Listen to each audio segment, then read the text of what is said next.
But yeah, tell us about your channel. But would you? You know, would love to.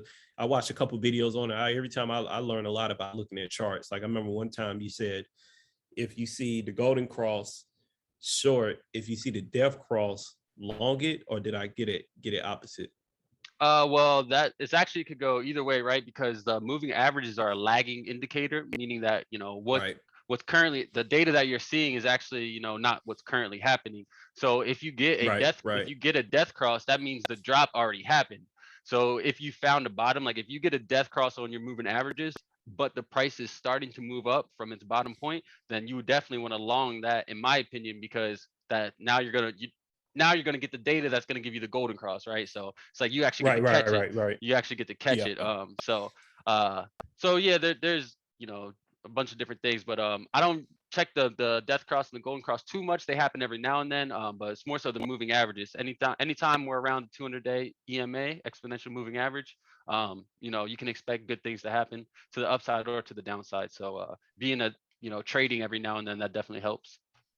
Yeah, But yeah. when it comes to my channel, the But Would You channel, I kind of just I started it to kick myself in the butt, right? Because I was doing things, but I wasn't staying on top of things. Like I was learning, but I wasn't learning with intent or learning with purpose. I was more so learning it just because I was interested in the technology, and interested in making money, obviously. So I didn't think some of these things were possible, like working from home, just learning new technologies and implementing those new technologies into your daily life to give you the economic resources to continue doing the same thing. And as I learned more and more about it, I was like, wow, like this is where it's at. And I wanted to bring other people on, especially people of color that or people that similar situations that came from like my type of communities where like we were talking about earlier, not getting loans, not getting, being denied certain things. Like when I seen how easy it was, and when I say easy, I mean like how trustless it was, how permissionless it was, how you could just, it didn't matter what you look like or what your background was. I'm sitting at this computer, and as long as I know what to click on, then I can access these things. So I wanted to be able to share that with a lot of other people as well. So that was the main reason. I started a YouTube channel. For anyone listening, y'all can check it out. It's called ButWouldYa, And we'll have a ButWouldYa. link below. So Definitely. But yeah, so it was mostly, it was to help hold myself accountable to do the work daily, but then also to bring in other people and say, hey, like if you're willing to, go through this little bit of a learning curve, then you'll be able to become your own bank, just like you were saying. Now it does involve responsibility because you have to be able to manage your private keys and your passwords and things like that. But we're all adults here, right? So right. what's the worst evil? Either you become more responsible and accountable, or you continue to have to suck up to the man, or whatever you want to call it, that gives you that barrier of entry. So it's Right. when I look at those two things, I definitely think that I'd rather hold myself accountable and responsible than have to say, yes sir, can I please have this loan, sir, please, please, please. Right. you know Yeah. Yeah. And I actually have an interesting story. Like I actually lost some crypto. I forgot I lost it, and I checked one of my spreadsheets, and I was like, I forgot I own this amount of crypto. Um, and then I had it written down in my journal because I write down my private keys or whatever. And this is part of the reason why I fell in love with the Exodus wallet. Um, because I had a sizable portion on there. And then I'm like, oh snap! So I downloaded the app on my iPhone because I hadn't downloaded it within a year or prior to, because I had upgraded my phone. hmm And then I heard it go cha-ching. I was like, oh snap! I got a little money here. I'm like, it was crazy. I heard that. so so like you said, it's really about responsibility, so, and accountability. Yeah, I'm actually Yeah. this weekend I'm actually going through my security for all my crypto stuff, and I'm getting all my seed phrases together and all my I had a little scare, so I have a PC and I have a MacBook.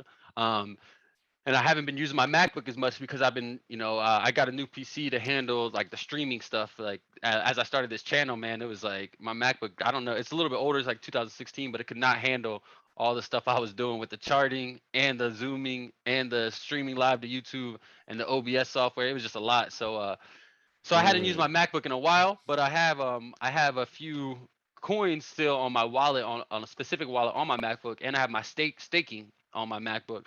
So I put up my MacBook, my staking I don't really check too often because I know it's working. It's just sitting there, it runs itself, no worries.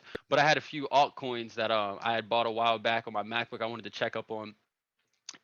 and I had probably 12 hours of incorrect passwords, and I was freaking out, man. I was like, what is going on? I'm looking all over my room for my password. I'm like, I know, like, I'm not this irresponsible. What is going on? Come to find out, I had cap locks turned on. So I was freaking out for a That's minute, and funny. then I was like, oh. And then when I figured that out, I just started laughing at myself. But Yeah. yeah. Yeah, that's cool. Yeah. We definitely want to add some links in there because I watch your YouTube channel from time to time just to get better at analyzing charts and stuff. And that's like one thing because you kind of called me out in the chat in the chat group. You was like, Corey, what's your short term price? I'm like, bro, you know I don't really do short term price. Nah, because you said you scared everybody. We were talking about buying. Bitcoin when it was like 30 or 40K or something like that, and you're like, yeah, well, it's gonna go to 13. And some people don't have the level of history knowledge with it, right? So like, if you just tell some people that Bitcoin's going to 13K, they're like, oh, what? This guy's been telling me to buy it. What the hell? Like, so I was like, all right, hold up. Yeah, he might be right. It might go to 13, but before it does Yeah, that, it's gonna go to yeah, about 80 to 100K. So yeah, I had to yeah. give both sides. I see both sides like Chanel. Yeah. Because like I said, I'm like it drops 80% normally. And then yeah, but And I now agree I'm with that. like I I agree with that.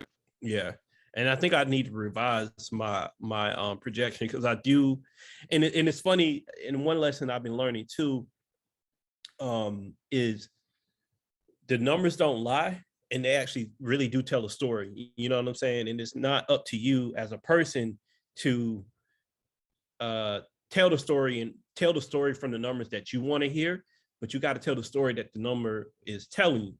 So like when I was looking at Coinbase, I was looking at MicroStrategy. Even this is back in May, I think, May and June, when the price really started sliding down.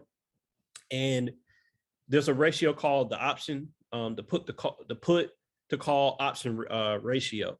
And I noticed that it was positive for both Coinbase and MicroStrategy. And it was telling me a couple months ago that the price is going to run back up. But I was kind of ignoring it. I'm like, that doesn't make sense. I'm looking at trading volume, it's going down and blah, blah, blah. And then now I start to see that the price run up. And I'm just like, my thing too, that I think is important for investors to learn is that it's not necessarily when you get into the market, which is if you really get good at becoming a chartist like you, or getting good at spreadsheets and picking out your Fibonacci's and actually automating your buys, that's great. But you should be buying all the time or on a periodic basis, with exception to like me right now. I haven't really been buying any more new crypto. I've been mainly just building on my assets to put myself in a position to hit these key fib levels when the time is right. Right. So it's like there's and honestly, when you look at the time horizon of holding an asset, like 5 or 10 years, you're going to make your money back, especially if the trend line is going up. Excuse me. So I try not to, that's why I don't really look at the short term, because it's like, for me, it's a waste of time. And I remember when in 2017, 2018, I actually used to look at a lot of these. I used to look at Coin Market Cap all the time, and it drove me nuts. And then after going through that experience, I said, I'm not doing this no more. I'm like, I'm not going to look at it and let it dictate my life. Like, I'm going to be more long-term thinking. That came a few years later, 2020. But yeah, my goal wasn't really to scare people. It's just to be like, look, this is what happens in crypto. And that's why why I said what I said, I'm like, I'm not predicting what happened. I'm just telling you what the trends are telling me that's happening. And then Right. you Now you dropped the bar. You dropped the bar. That was fire. You said, I don't remember what you said exactly. You said, I don't make predictions. I can't remember what it was. I don't make predictions. I I just call out trends. Yeah, but it was Something like that. it was a little smoother than that though. I was like, okay, it's a Yeah. little spicy. I see you. Yeah, but yeah, man, it's I think I'm excited. I'm excited for what's going to happen with it. Like, Bitcoin is like my main long-term hold, like, because I see it going to 1 million. I think if you have Bitcoin, definitely hold it. don't spend it, hold it, you Yeah. know, Don't be buying especially if you coffee don't and need gas to. and stuff with that, man. Like, Yeah, it's because that cup of coffee is gonna cost you, you know, $1,000 in the future. yeah, there's a reason Coinbase is giving out debit cards for you to spend your crypto. Like, you know what I mean? They want Right. it. They want you to spend it because, you know, if you swipe your Coinbase debit card and they take out 0.0001 Bitcoin, well, guess what? Coinbase is going to keep that 0.001 Bitcoin and they're going to pay that debit card transaction with whatever USD they have. So they are using retail customers as a source of pretty much like mining Bitcoin. They're mining Bitcoin from the community and the population of people by giving out those debit cards, in my opinion. So you know, take that for what you will. But if